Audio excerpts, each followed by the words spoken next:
Boa noite, irmãos. Graça e paz em nome de Jesus.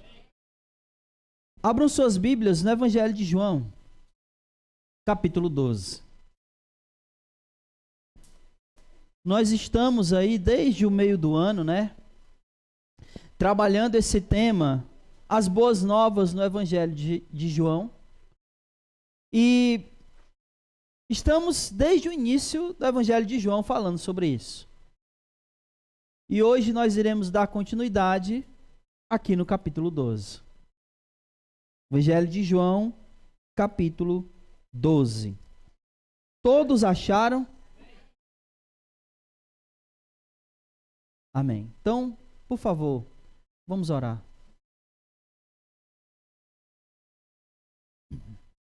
Amado Deus, assim como nós fizemos desde que chegamos aqui, nos concentramos no culto ao Senhor, em toda a adoração direcionada a Ti, Senhor, e não podia ser diferente, porque o Senhor é aquele que é o principal aqui neste lugar. Todo o foco, todos os nossos olhares estão direcionados ao Senhor. E nesse momento não será diferente, porque é o momento da Tua palavra. Tua palavra que será lida, explicada e aplicada ao nosso coração. Senhor, fala ao nosso coração por intermédio da Tua palavra. Que o Teu Espírito nos ilumine, nos dê capacidade, iluminando, Senhor, o nosso entendimento para a compreensão da Tua palavra e prepara o nosso coração para a Tua palavra. Deus, que a Tua palavra e a Tua palavra somente seja pregada e seja anunciada com toda fidelidade. Conduz todo esse momento como o Senhor tem feito durante todo esse culto. E que eu seja um mero instrumento em Tuas mãos, através do qual o Senhor falará aos nossos corações. Em Jesus oramos e em Jesus Te agradecemos. Amém, Senhor. Glória a Deus. Irmãos, eu realmente acredito, de verdade, do fundo do meu coração, que se eu perguntasse aqui, quem gostaria de ser um servo de Deus da maneira que Deus se agrada? Quem gostaria? Vou perguntar de novo. Quem gostaria de ser um servo de Deus da maneira que Ele se agrada?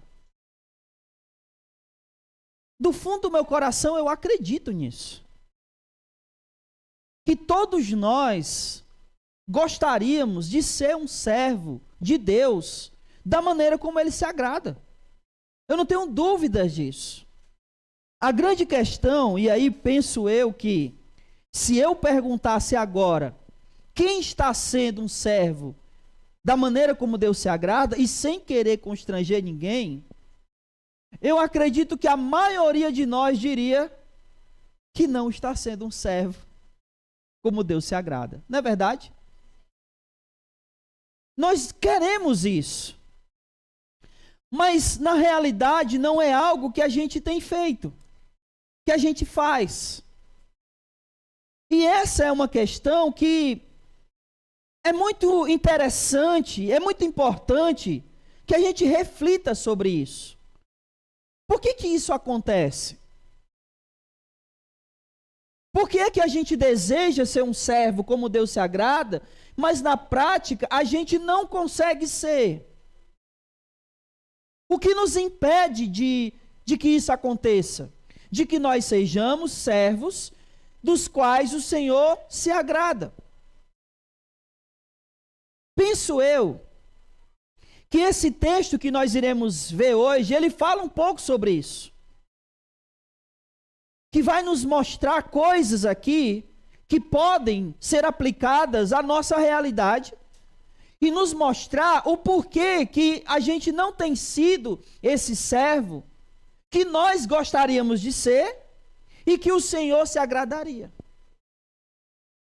Então, uma coisa boa, né, dos evangelhos, eu gosto muito disso, que os evangelhos, eles sempre trazem coisas em pares.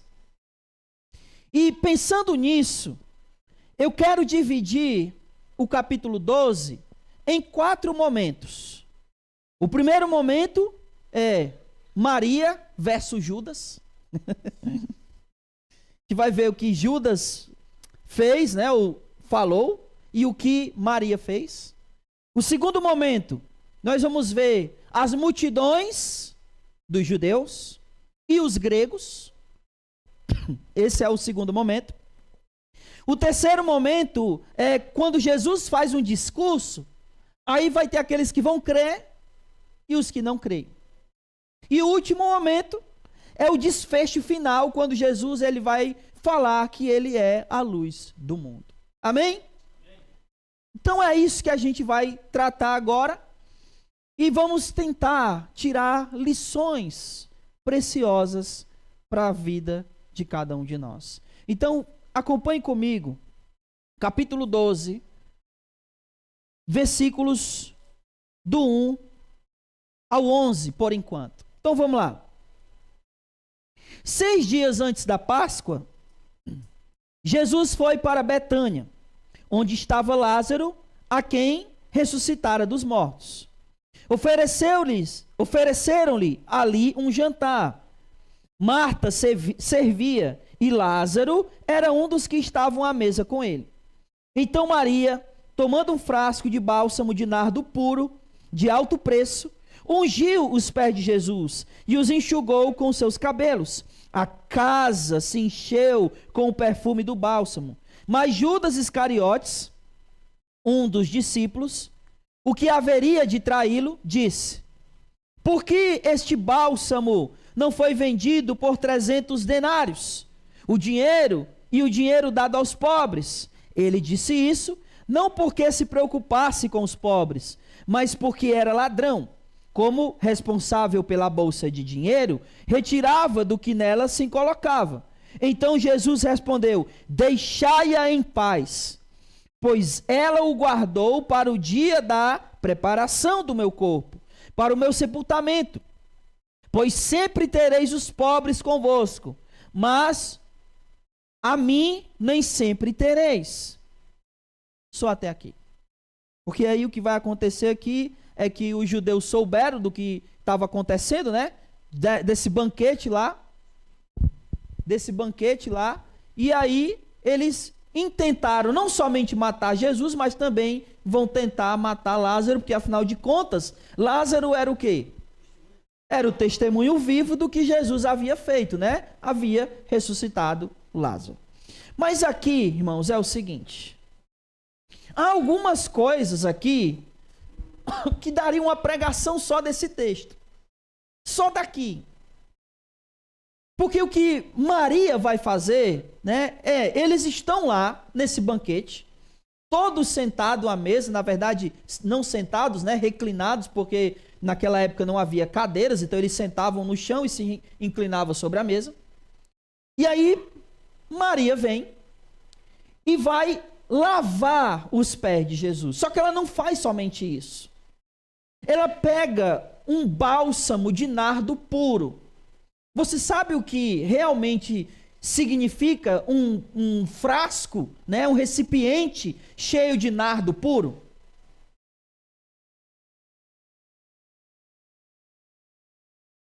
Vocês compram perfume, não compram? Barato, caro? Vocês compram da Boticário ou Alfazema?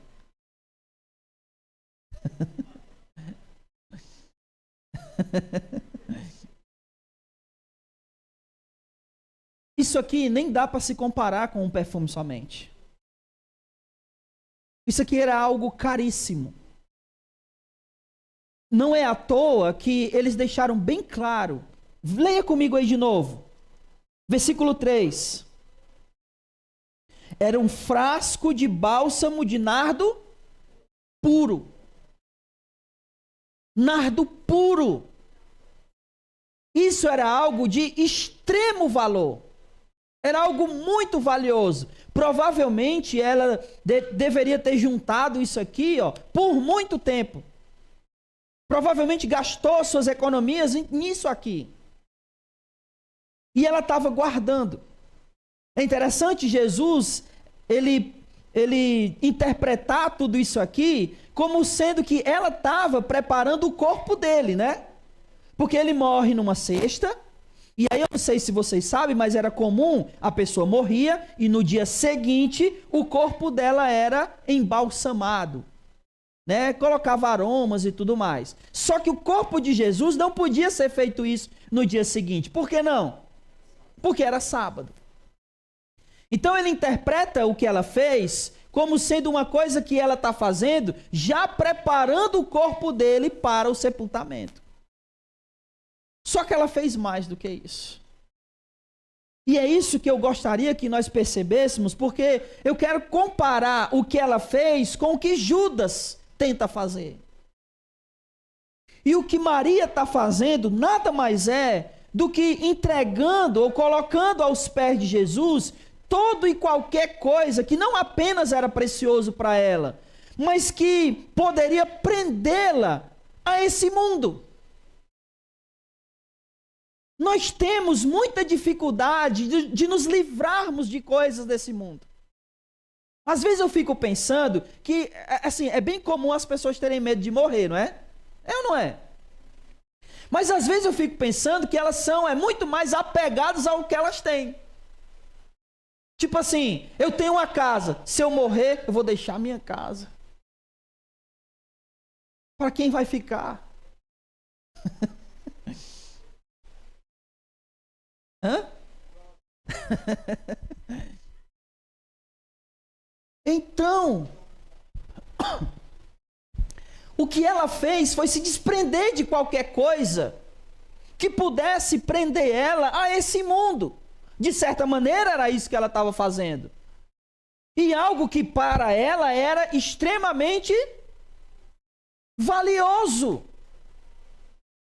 Então, o que eu quero chamar a nossa atenção aqui é que muitas das vezes nós nos prendemos a coisas que nos impedem a sermos servos conforme Deus quer, porque a gente não quer abrir mão de determinadas coisas.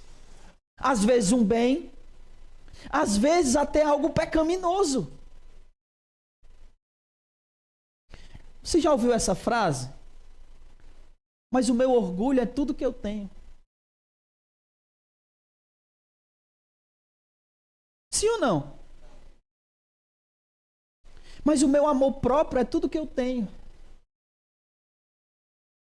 Mas o meu amor próprio pode me impedir de se humilhar diante do Senhor.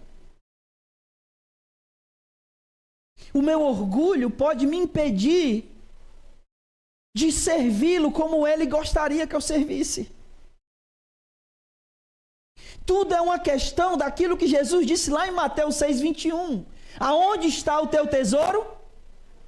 Ali estará o teu coração. O que é que você tem de tão valioso? Porque essas coisas acabam sendo para nós como estepe. O que é um estepe? Reserva, é uma sobressalência, não é? O estepe como um pneu de estepe. Que quando você fura um pneu, você vai lá e troca. É uma garantia, não é? Então essas coisas às vezes são para nós garantias de que se eu não me adaptar ali, eu voltarei. Eu estava vendo essa semana um apresentador, aliás, um ex-apresentador, que ele disse que está indo embora do Brasil. Aí ele está vendendo a casa dele. Ele tinha dito que só o aluguel da casa dele era R$37 mil por mês. Aí a gente pensando, por que ele não vai embora e aluga a casa? Não é não?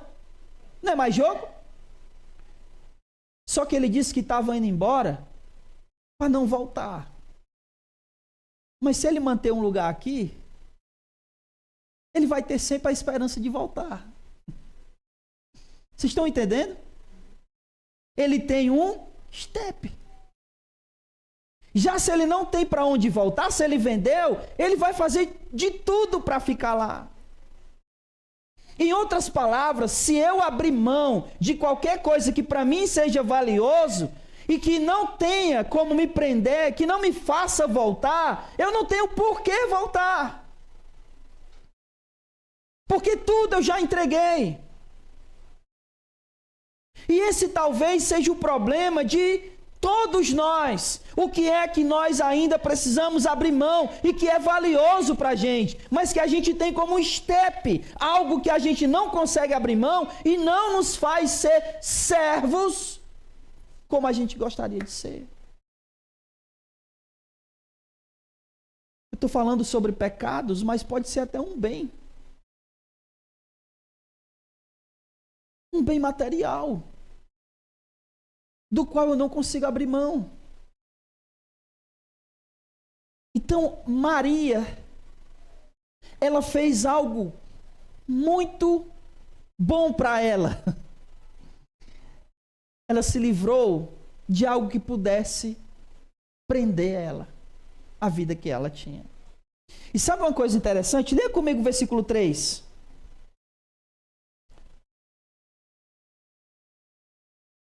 Tomando um frasco de bálsamo de nardo puro, de alto preço, ungiu os pés de Jesus e os enxugou com os cabelos. E a casa se encheu com todo o perfume do bálsamo. O que ela fez foi expressar todo o amor dela naquilo ali.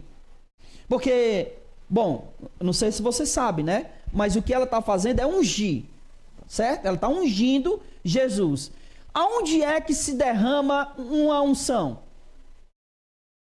Na cabeça. Mas ela fez o quê? Ela jogou nos pés. É como se ela estivesse falando que aquilo que era precioso e valioso para ela, ela colocava onde? Aos pés dele. E todo mundo viu. Aliás, todo mundo não apenas viu, mas sentiu, percebeu o que ela tinha feito. Por que todo mundo percebeu? Porque se espalhou. Quando nós entregamos para Deus, colocamos aos pés de Jesus aquilo que é precioso para nós, isso é perceptível para todo mundo. O amor dela por Jesus ali foi algo que foi perceptível, se espalhou por toda a casa, por todo o ambiente. Todo mundo percebeu do que ela estava abrindo mão. Todo mundo percebeu o que ela estava derramando aos pés de Jesus. Só que em contrapartida, tinha Judas. Eu acho tão legal porque João, ele não perde a oportunidade de dar umas cutucadas aqui em Judas, né? Vocês perceberam? Primeiro ele diz assim, ó, versículo 4. Mas Judas Iscariote, um dos discípulos, aí ele diz, o que havia de traí-lo. Já vai deixando bem claro, né? Judas Iscariote, que era um discípulo, mas é aquele que ia trair ele. Aí ele fala, por que esse bálsamo não foi vendido e por 300 denários e o dinheiro dado aos pobres? Uma coisa interessante é que, você sabe o que é um denário? Corresponde a um dia de trabalho. Então, no mínimo, o que ela derramou correspondia a quase um ano de trabalho. Mas é provável que Judas aqui diminuiu o valor. Diminuiu o valor. Então, era bem mais caro do que um ano de trabalho, digamos assim. Mas aí, o que João diz de Judas? Mas ele não está preocupado com os pobres. Por que não? Porque ele era um ladrão. Mas sabe o que essa afirmação nos diz? Que Judas não abriu mão de quem ele era. Ele não abriu mão da pessoa que ele era antes de Jesus. Porque ele continuou sendo aquilo que ele sempre foi. E foi isso que impediu ele de ser o que Jesus esperava que ele fosse. Porque diferente de Maria, que derramou aos pés de Jesus aquilo que para ela era precioso, ele não abriu mão daquilo que para ele era precioso, que era o quê? Roubar. Não é? Tirar vantagem. Que na verdade, né, trocando em miúdos, tirar vantagem é justamente o que um ladrão faz. Ele tira vantagem dos outros para ele. Então preste atenção que os dois aqui estão em contraste, não é? Maria, que entrega tudo, e Judas, que não abre mão de quem ele era. E é isso que eu gostaria que a gente pensasse. Qual dos dois nós temos sido? Qual dos dois a gente tem agido conforme? Ou seja, nós temos agido como Maria, que entrega tudo sem ligar para o valor?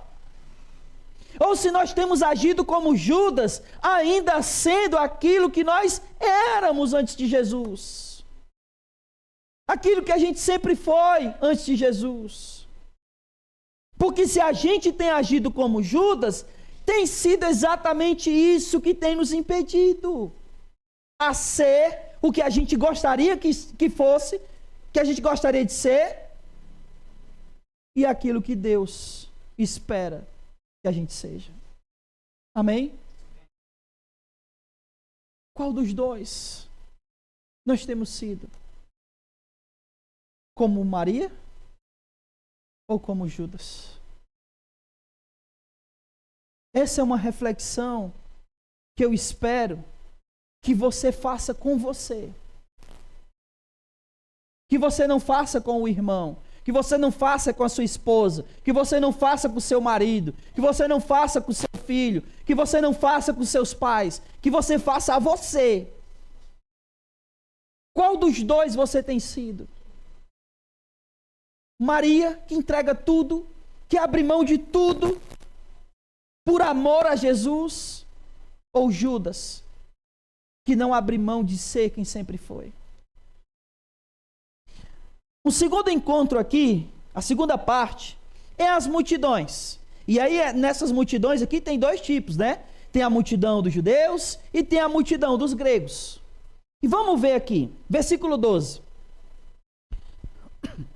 No dia seguinte, as grandes multidões que tinham ido à festa, ouvindo dizer que Jesus estava chegando a Jerusalém, perguntaram aos ramos de palmeiras. Só uma pausa aqui. As multidões que tinham ido à festa. Que festa? A festa da Páscoa. Volte lá para o versículo 1. 6 dias antes da Páscoa. Então está todo mundo indo para Jerusalém para a festa da Páscoa. E aí quando eles chegam lá, porque Jesus é crucificado quando? Na Páscoa. Então, provavelmente aqui ele está chegando uma semana antes. Porque ele chega no domingo, uma semana antes, é crucificado na sexta, e no domingo seguinte ele ressuscita. Então ele está chegando aqui uma semana antes. As multidões estão indo para Jerusalém para a festa. Quando elas ouvem que Jesus está indo, o que elas fazem? Vamos ler. Versículo 13. Final do versículo 12. Ouvindo dizer que Jesus estava chegando, versículo 13. Pegaram ramos de palmeiras e saíram ao seu encontro, clamando: Bendito o que vem em nome do Senhor, bendito o Rei de Israel. Então essa multidão aqui, sabendo que Jesus estava chegando em Jerusalém, começou a proclamar ele rei. É isso que significa a palavra Hosana. bendito o que vem em nome do Senhor. Você canta muito, né? Hosana, Hosana. Você não canta isso? Essa Hosana significa bendito o que vem em nome do Senhor. Então eles estavam cantando e proclamando ele rei. Uma semana depois, na sexta-feira, eles estavam gritando o quê? Crucifica. Para quem? Para esse mesmo Jesus que eles estão gritando, bendito que vem em nome do Senhor. Vamos lá, vamos continuar. Jesus, ele vai entrar num jumentinho, né? Tá aí no versículo 14. Aí aqui no versículo 15, é a profecia de Zacarias 9:9, leia comigo aí, ó. Não temas, ó filha de Sião, o teu rei vem montado sobre uma cria de jumento. Então, Jesus ter entrado sentado num jumento era o cumprimento da profecia de Zacarias 9:9. Continuando. Os seus discípulos, a princípio, não entenderam isso, mas quando Jesus foi glorificado, eles lembraram de que essas coisas estavam escritas a respeito dele e assim lhe aconteceram. Versículo 17.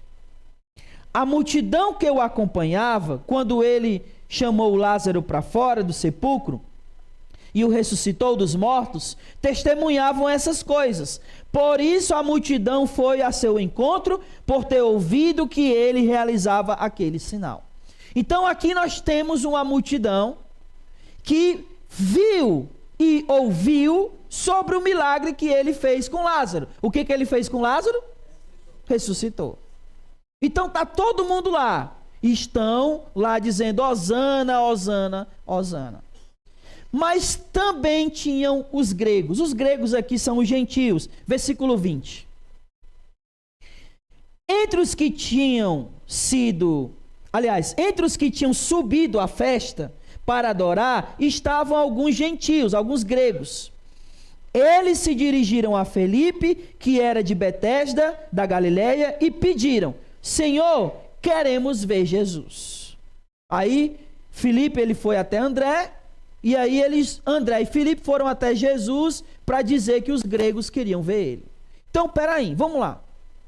Nós temos uma multidão que foi atrás dele porque viu o milagre, e nós temos os gregos dizendo o quê?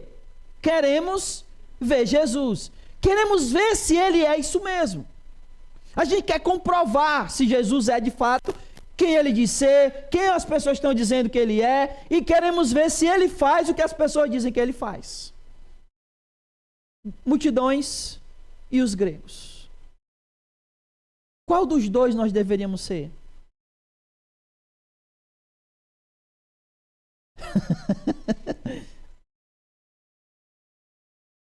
Hã?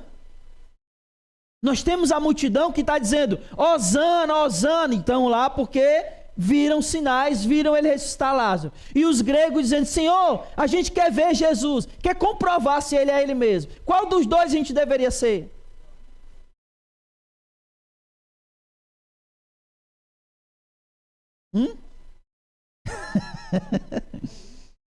Nenhum, vô, obrigado. Porque Jesus, ele vai dizer qual a gente deve ser de verdade. Acompanhe comigo. Versículo 23.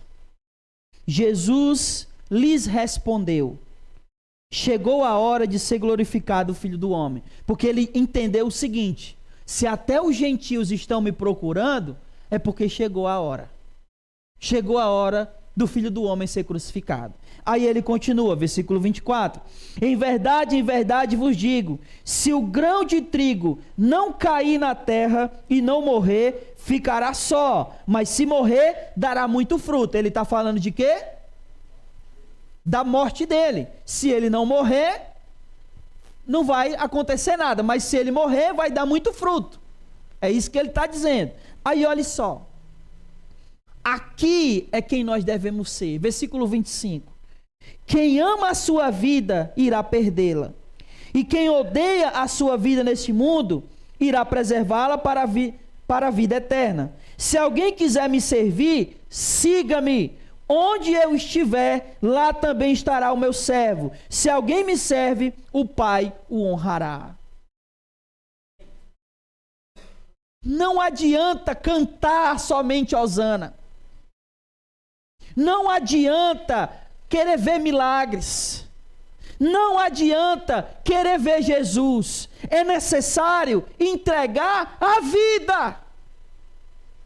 É necessário seguir a Jesus, obedecer a Jesus. Porque caso contrário, não adianta, meu irmão. Olha só, o que Maria fez? Entregou. O que Judas fazia? Só estava lá.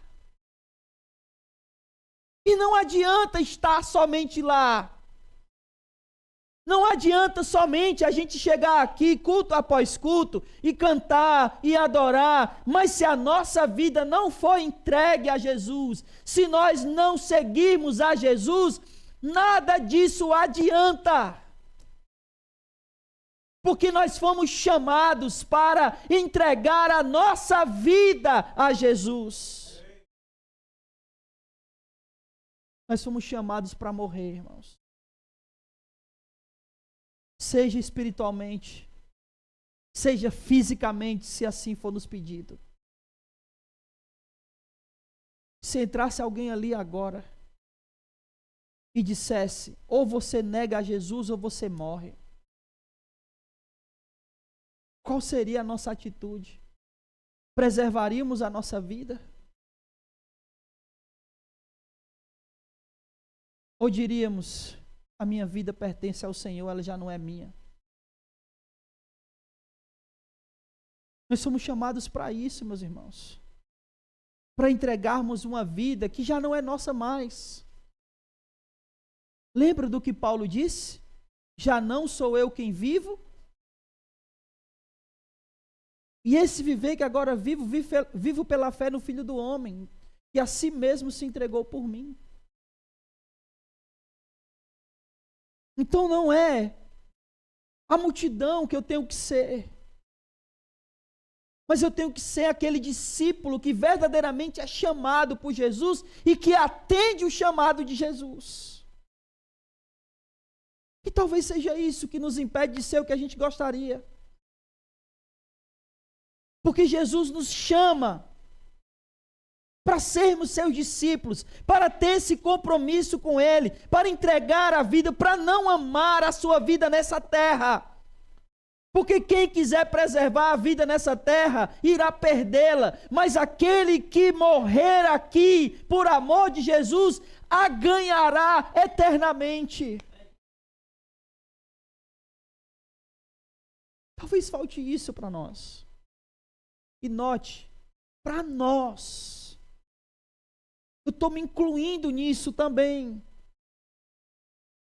Porque eu também não sou o que eu gostaria de ser em Jesus. E tudo isso aqui, meu irmão, é para a gente. O que a gente ainda precisa abrir mão? O que nós estamos esperando para ouvir verdadeiramente o chamado de Jesus e atendê-lo? De entender que essa vida não é mais nossa, mas é dele, foi comprada por ele, pelo sangue dele. E nada do que acontecer conosco aqui faz diferença. Porque a nossa vida verdadeira está guardada, escondida e garantida em Jesus. Amém, irmãos? Aí nós vamos para a terceira parte. Quando Jesus vai falar da sua morte e também da sua glorificação. Versículo 27. Depois que ele diz isso, né? Que aquele que me seguir vai estar onde eu estiver e o Pai o glorificará. Aí ele diz, versículo 27. Agora a minha alma está angustiada. E o que direi? Pai, salva-me dessa hora. Mas foi para isso que vim a este mundo, para essa hora. Né? Obviamente, Jesus veio para quê para esse mundo? Hã? Ele veio para morrer. E agora ele está dizendo que a hora chegou. E aí ele está com a sua alma angustiada. E aí ele vai dizer, Pai, me salva disso? Aí ele diz, não, mas foi para isso que eu vim. Não vou pedir o Pai para me salvar do meu propósito, do propósito pelo qual eu vim para cá. Versículo 28. Pai, glorifica o teu nome. Preste atenção nessa frase. Quem ia morrer? E ele está pedindo para o nome de quem ser glorificado? Do Pai. Por que não o dele? Já que era ele que ia morrer. Vamos ler. Hã? Porque a glória é do Pai. A glória sempre é do Pai. A glória é de Deus. Versículo 28, continuando. Pai, glorifica o teu nome. Então veio uma voz do céu e disse, eu já o glorifiquei e o glorificarei mais ainda. A multidão que estava ali ouviu a voz e dizia ter sido um trovão, e outros diziam, um anjo lhe falou. E Jesus respondeu, essa voz não veio por minha causa, mas por causa de vocês. Chegou a hora do julgamento desse mundo. O príncipe será expulso agora. Eu, quando for levantado da terra, atrairei todos a mim. Ele dizia isso referindo-se ao modo com o qual morreria. A multidão lhe respondeu, sabemos que pela lei o Cristo permanece para sempre. Como dizeis ser necessário que o Filho do Homem seja levantado? Quem é esse Filho do Homem? Então Jesus está pregando e eles ainda estão aqui incrédulos. Jesus está dizendo até como é que ele vai morrer, quando eu for levantado, quando eu for crucificado. E eles estão dizendo, mas o Cristo permanece para sempre. De certa maneira, eles estão certos. Mas o fato é que Cristo morreu e ele ressuscitou. E agora ele vive para sempre. Versículo 35. Então Jesus disse, a luz estará entre vós por mais algum tempo. Andai enquanto tendes a luz, para que as trevas não vos surpreendam. Pois quem anda nas trevas não sabe para onde vai. Isso aqui, né, ele está sendo lógico, né? Eu não sei quantos de vocês tiveram essa experiência, mas eu sei que alguns aqui tiveram, de andar no interior sem energia. Tiveram? Dá para ver para onde está indo? Se não tiver lua, né? Fica difícil. Então ele tá sendo óbvio aqui. Quem anda nas trevas não sabe para onde vai. E é claro que ele não está falando de trevas físicas, ele está falando de pessoas que vivem nas trevas, que vivem no pecado. Nós sabemos que existem várias pessoas que vivem no pecado, mas elas sabem para onde elas estão indo? Se soubessem, o que elas fariam? Correriam para a luz, para saber para onde vai. Continuando. Crede na luz, versículo 36. Crede na luz, enquanto tendes, para que vos torneis filhos da luz. Depois de falar essas coisas, Jesus se retirou e ocultou-se deles. Embora Jesus realizasse muitos sinais, eles o quê? Não creram.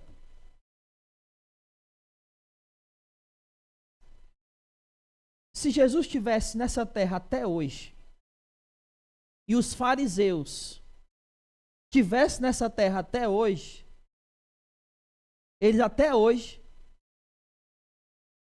não iam crer. Agora, o que a gente vai ver é o porquê que eles não creram. Por que você acha que eles não creram?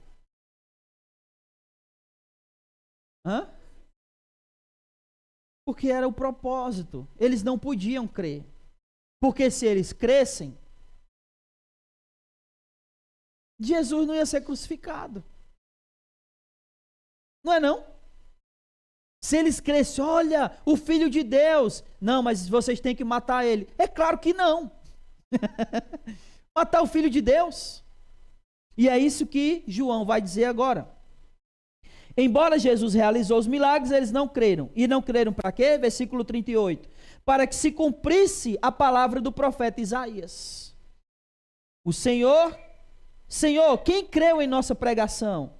E a quem foi revelado o braço do Senhor?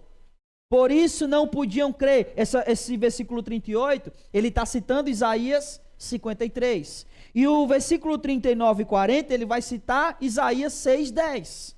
Quando ele diz, por isso não podiam crer, pois como também disse Isaías, cegou-lhe os olhos, endureceu-lhes o coração, para que não vejam com os olhos, endureçam o coração, e se convertam, e eu os cure. Porque a única maneira deles se converterem e serem curados, era se Jesus morresse. Caso contrário, nós estaríamos em nossos pecados ainda. Então eles não podiam crer. Versículo 41. Isaías disse isso, porque viu a glória de Jesus e falou sobre ele. Contudo, muitas autoridades creram nele, mas por causa dos fariseus, não o confessavam, para não serem expulsos da sinagoga, pois preferiam a glória dos homens à glória de Deus. E esse aqui é o ponto. Para a glória de quem nós estamos vivendo? Para a nossa? Ou para a de Deus? Porque Jesus, ele fala, volte comigo, versículo 28. Pai, glorifica o teu nome. Mas nós estamos vivendo de que maneira? Para o nome que apareça seja o nosso? Ou para que o nome do Senhor seja glorificado em nós? Nós estamos vivendo para a glória dos homens? Ou estamos vivendo para a glória de Deus? E quando nós fazemos isso, se nós vivemos para a glória de Deus, tudo que a gente faz é pensando na glória dele. Tudo. Absolutamente tudo. Você trabalha? Sim ou não? Mas se você trabalha para a glória de quem? Você trabalha para o seu chefe te reconhecer? Ou para o nome do Senhor ser glorificado no que você faz? Para a glória de quem você vive? Quando você se veste para a glória de quem? Para que todos olhem para ti e te elogiem? Ou você se veste para a glória de Deus?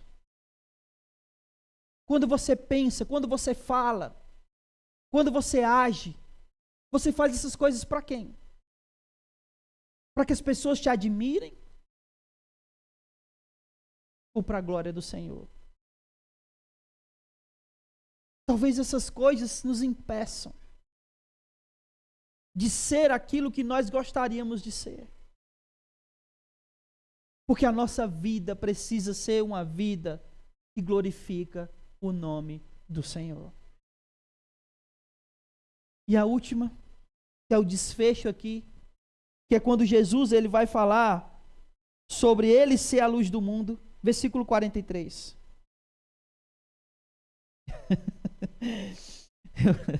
Eu tô com o tablet aqui, aí de vez em quando eu aumento a letra, né? Faço assim para aumentar. Eu queria fazer na Bíblia agora aqui.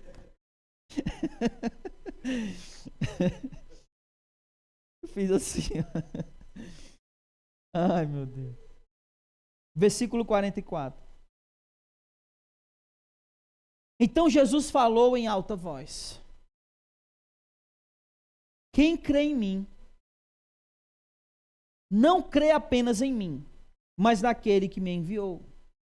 E quem me vê, vê aquele que me enviou.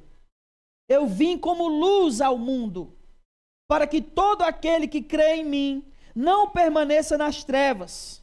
Se alguém ouvir a minha palavra e não obedecer a elas, eu não o julgo, pois eu não vim julgar o mundo, mas para salvá-lo. Quem me rejeita e não aceita as minhas palavras, já tem seu juiz. A palavra que tenho pregado, essa o julgará no último dia, pois não falei por mim mesmo, mas o Pai que me enviou ordenou-me o que dizer e o que falar. Eu sei que o seu julgamento, que o seu mandamento é vida eterna. Assim, o que eu falo é exatamente o que o Pai me ordenou. Jesus está dizendo que Ele é a luz. E nós vimos que nós temos que viver para a glória do Senhor, amém? E como a gente faz isso? É muito simples. É quando essa luz, que é Jesus, ela é refletida através de nós. Nós somos como espelhos, refletindo essa luz.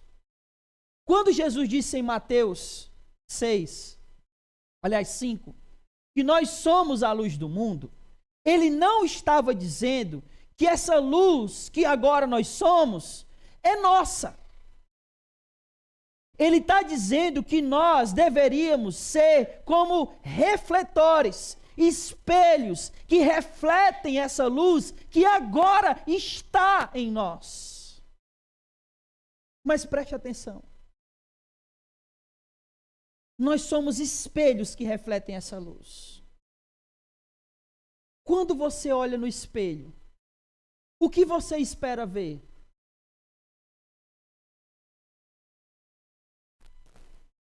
Hã?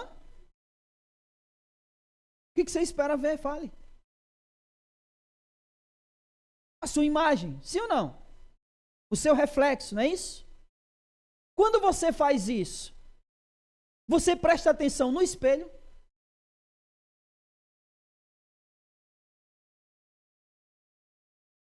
Se você prestar atenção no espelho, o que você vai ver?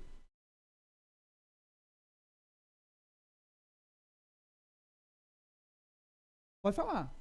O sujo do espelho, as manchas, né? Dependendo de onde foi o espelho, né? Se for no quarto, o quebrado do espelho. Se for no quarto, tem marca de creme, de batom.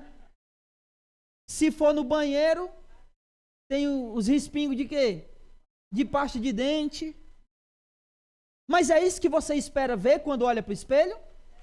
Você só vai ver isso se você prestar atenção no espelho. O que eu estou querendo dizer com isso? Nós somos espelhos refletindo a luz de Deus. Mas se nós chamarmos a atenção para nós, as pessoas irão ver as nossas imperfeições. E não aquilo que elas deveriam ver, que é a luz. Que é o reflexo da luz de Cristo. Elas vão ver a nossa sujeira, os respingos, as manchas, o quebrado. Nós não temos que atrair os olhares para nós. Nós temos que refletir a luz de Deus em nós como espelhos. É para a luz que elas têm que olhar. Nós temos que direcioná-la para a luz. É por isso que a glória não é nossa, meu irmão. É por isso que a glória é dele. Porque se depender de nós, tudo que as pessoas vão ver é o quanto a gente é quebrado e sujo e manchado. Mas os olhares, quando olham para nós, não tem que nos enxergar, tem que enxergar a luz que é refletida em nós. Talvez esse seja o nosso problema. A gente está chamando a atenção para a gente, ao invés de refletir a luz que é Jesus. Então eu gostaria que você saísse desse lugar com 3 coisas na sua mente. A primeira, não permita que nada te prenda nesse mundo. Deposite aos pés de Jesus todos os seus tesouros. Daquilo que você acha que é mais valioso, coloque aos pés dele. Entregue a ele. Não use como estepe. Não queira voltar, não tenha motivos para voltar. Tudo aquilo que podia te fazer voltar, jogue aos pés de Jesus. Não permita que nada te prenda a esse mundo, porque não tem nada nesse mundo que seja mais valioso do que o nosso Senhor Jesus. 2. O chamado de Jesus é para os discípulos. Que você possa ouvir a voz de Jesus te chamar, dizendo: se alguém quer vir após mim, negue, tome sua cruz e me siga. Ouça a voz de Jesus. E não ame a sua vida nessa terra. Pelo contrário, queira viver para Ele. Porque quem perder a vida aqui, irá ganhá-la. E por último, busque a glória de Deus. Em tudo que você fizer, busque a glória de Deus. E só assim, a luz dele será refletida em você. Talvez essas coisas, irmãos, seja aquilo que nos prendam a esse mundo ainda, de maneira que a gente ainda não é o que deveria ou o que gostaria. Mas eu quero deixar uma coisa bem clara aqui para você. Às vezes Satanás coloca em nosso coração que essas coisas são difíceis. Mas é difícil entregar, é difícil ouvir o chamado, é difícil a gente viver para a glória de Deus, refletir a luz de Jesus. Satanás quer dizer isso, ele diz ao nosso coração. Mas eu quero dizer para você que tudo isso é bem mais acessível e real do que é o que a gente imagina. Para que a gente possa entregar, ouvir esse chamado, viver para a glória de Deus, refletir a sua luz, nós só precisamos de duas coisas: crer e estar disposto a viver para Ele. É só isso, meu irmão. Nada mais do que isso. Para finalizar, o Salmo 34, versículo 18 diz o seguinte: perto está o Senhor daqueles que têm o coração quebrantado e contrito. Você quer entregar tudo a Jesus? Quebre o seu vaso de alabastro. Quebre o seu coração. Derrame aos pés do Senhor tudo aquilo que você acha que é valioso. Ouça Ele te chamar. Viva para a glória dEle. O Senhor está perto. Basta uma palavra e Ele vai te ouvir. Irmãos, o Senhor é nossa vida. E essa vida é eterna. Fique de pé e vamos orar.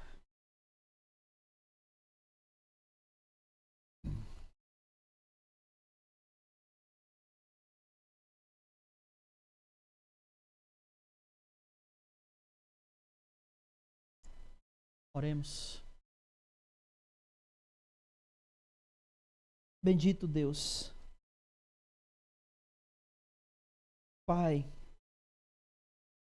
do nosso Senhor e Salvador Jesus. Senhor, nos colocamos diante de Ti nessa noite para Te dizermos, ó Deus, na verdade confessarmos que é bem provável que nós não estejamos sendo aquilo que gostaríamos e aquilo que o Senhor espera. Mas, Senhor, coloca em nosso coração esse desejo. E assim como a Tua palavra, Senhor, diz, coloca em nós tanto o querer como o realizar. se o nosso coração deseja cumprir a vontade do Senhor, coloca nele o realizar também. Em nome de Jesus, olha para cada um dos irmãos que aqui se encontram, de todos aqueles que estão acompanhando e que ouvirão depois essa pregação. E desperta em cada um deles e em cada um de nós o desejo de fazer a tua vontade. Quebra-nos, Senhor. Quebra o nosso coração, quebra o nosso orgulho e nos faz colocarmos diante dos teus pés aquilo que para nós é mais valioso. Nos livrando de tudo que nos prende a esse mundo, que possam nos querer fazer voltar a Ele. Mas, Senhor, que nós sejamos não apenas pessoas que se apartam desse mundo, mas que ouvem o Teu chamado e que entregam as suas vidas totalmente em Tuas mãos. E que uma vez as vidas entregues em Tuas mãos, essas vidas agora, Senhor, nós iremos viver para a Tua glória, para refletir a Tua luz. Senhor, coloca isso no coração de todos aqueles que estão aqui nessa noite. Se alguém tem ainda que se livrar, que abrir mão, Senhor, faz isso, Pai. Liberta de tudo isso que ainda prende. Qualquer coisa que seja, do mais grave ao mais simples. Quer seja material, quer seja pecaminoso, o que quer que seja, Senhor. Um sentimento, um perdão que precisa ser dado, um perdão que precisa ser pedido. Quebra o coração, quebra o orgulho. Faz com que tudo isso seja algo que depositemos aos teus pés, como aquilo que abrimos mão, porque queremos viver para ti e só para ti. Nos molda, Senhor, a tua vontade. Que não seja o Senhor a se moldar a nós, muito pelo contrário. Que todos nós, o povo que se chama pelo teu nome, sejamos moldados pelo nome do Senhor. E só assim seremos chamados cristãos, os servos de Cristo. Cuida, Senhor, de cada um, cuida de cada coração, protege a mente e o coração de cada um aqui pela tua palavra. E nos leve em paz, edificados pela tua palavra, cheios do teu Espírito, fortalecidos pelo Senhor. Mas que essa palavra continue, Senhor, a ser algo que martela em nossa mente. E que durante a nossa semana possamos continuar pensando e vivendo através e por causa da tua palavra. Leva-nos em paz, protege-nos no caminho de volta, para que nenhum mal nos aconteça. E, Senhor, muito obrigado por esse momento, pelo privilégio de cultuarmos o teu nome, por cada louvor, Senhor, que foi entoado aqui com tanto amor, com tanta fé. Do fundo do coração esperamos que o Senhor tenha recebido a nossa adoração em aroma suave ao teu nome. E que tudo tenha sido agradável ao Senhor. Nos leva, fica conosco, tudo isso é o que te pedimos. E no nome de Jesus, nós já te agradecemos. Hoje e para todos sempre. Amém. E louvado seja o nome do Senhor. Vamos em paz, que o Senhor nosso Deus nos abençoe e não saia sem cumprimentar o irmão com a paz de Jesus. Amém.